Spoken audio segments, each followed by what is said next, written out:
అండి, అందరూ ఎలా ఉన్నారు? బాగున్నారా? మేము చాలా చాలా బాగున్నామండి. ఈరోజు మనం తెలగపిండి రెసిపీ చేసుకుంటున్నామండి. అది ఎలా చేస్తానో వీడియోలో చూద్దామండి. ఓకేనా? పదండి వీడియోలోకి రండి. స్టవ్ వెలిగించుకొని స్టవ్ మీద బాండీ పెట్టుకున్నానండి. నేను ఈ గ్లాస్తో తెలగపిండి తీసుకున్నానండి.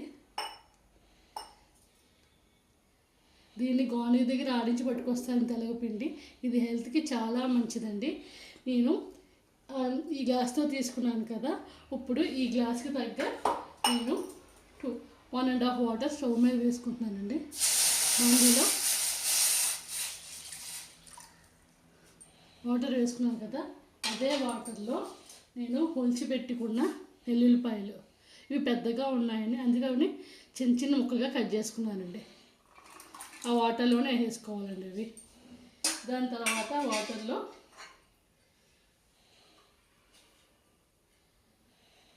టూ స్పూన్స్ ఆయిల్ వేసుకుంటున్నానండి.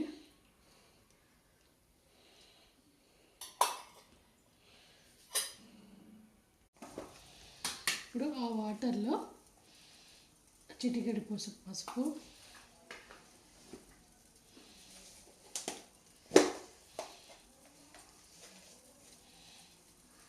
తగినంత సాల్ట్ వేస్తున్నానండి.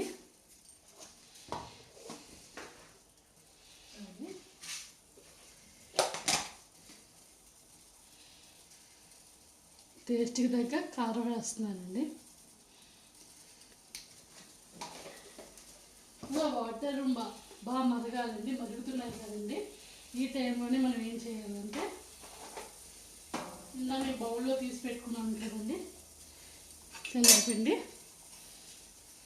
అది వేసి ఇలా ఉండలు కట్టకుండా తిప్పుకోవాలండి. అసలు ఎట్టి పరిస్థితుల్లోని హై ఫ్లేమ్లో పెట్టుకోవద్దు, స్లో సిమ్లో పెట్టుకుని తిప్పుకుంటూ ఉండాలి. తిప్పుకుంటూ ఉంటే ఉండగట్టదండి. ఇలా తిప్పుకుంటూనే ఉండాలి.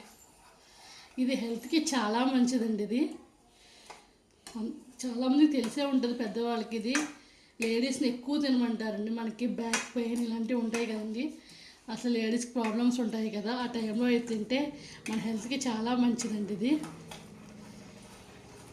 ఇది ప్రతి ఊళ్ళో దొరకని ప్లేస్ ఉండదు. ప్రతి ఊళ్ళో గానుగా ఆడతారు కదండి. గానుగానే కాదు, కిరాణా షాప్లో లేకపోతే డిమార్ట్, రిలయన్స్ స్టోర్స్ అన్ని చోట్ల దొరుకుతుందండి మీకు ఇది. చూసారు, గమ్మున తొందరగా అయిపోద్దండి, ఈజీగా చేసుకునే రెసిపీ కూడా ఇది. ఇలా తిప్పుకుంటూనే ఉండాలి. ఎట్టి పరిస్థితుల్లోని పక్కకి వెళ్ళకూడదు. ఒక్క 5 మినిట్స్ ఓపిక పడితే సింపుల్గా ఈజీగా అయిపోతుందండి ఇది. ఆ వాటర్ అయిపోయే వరకు ఉంచుకోవడమేనండి, అంతే కర్రీ.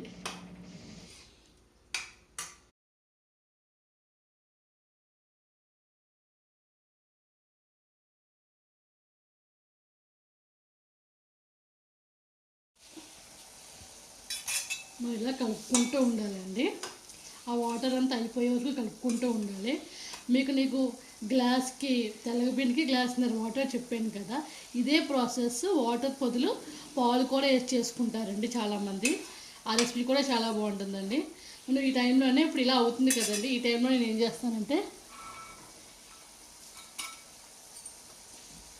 పక్క స్టవ్ మీద పెట్టుకున్నాను. ఇది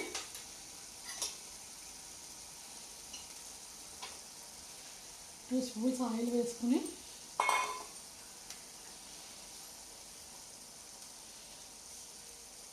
ఆయిల్ వేడెక్కిన తర్వాత దాంట్లోకి ఆవాలు,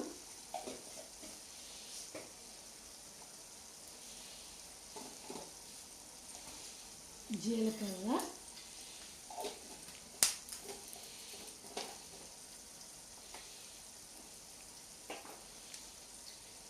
వెల్లుల్లిపాయలు,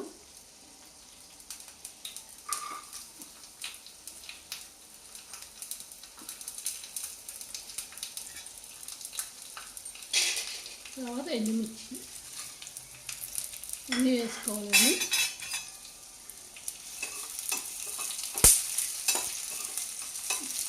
ఈ కర్రీలోకి ఎల్లుల్లిపాయలు ఎంత వేసుకుంటే అంత టేస్ట్ ఉంటుందండి.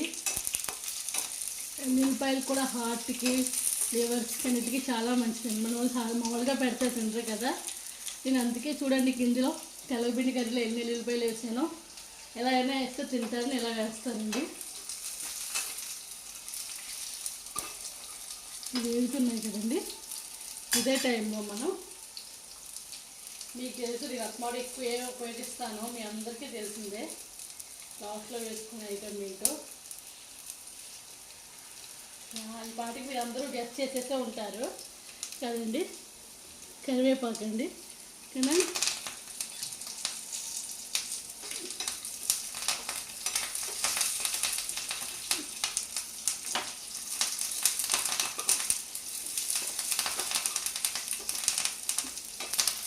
బంద్ చేసుకున్నాం. ఇప్పుడు మనం దీన్ని కలుపుకొని చూసారా వాటర్ అంతా ఆవరైపోతుందో పొడిపిల్లాడుతూ వచ్చేస్తుందండి. మనం వరినొక ఉప్మా చేసుకుంటాం చూడండి, అంత పొడిపిల్లాడుతూ వస్తుందా, అలా పొడిపిల్లాడుతూ వచ్చేస్తుందండి. ఈ టైంలోనే మనం పోపు కూడా వేసేసుకుని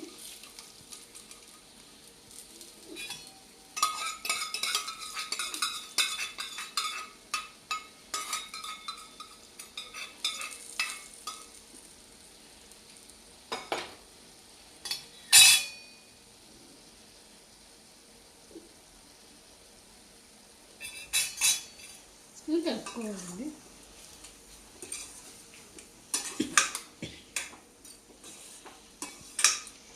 ఇంకో 5 మినిట్స్లో అయిపోతుందండి.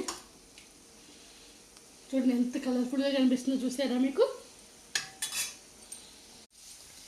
మనం ఎప్పుడు కలుపుకుంటూ ఉండాలండి. అంతేనండి, ఎంతో ఈజీగా చేసుకుని తెల్లగపిండి ఎల్లుల్లిపాయల కర్రీ రెడీ అండి. మీ బ్యాచిలర్స్ కూడా చాలా చాలా ఈజీగా చేసుకోవచ్చండి.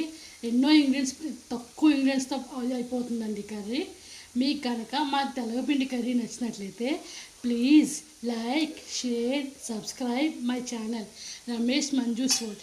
Thank you all. Bye bye.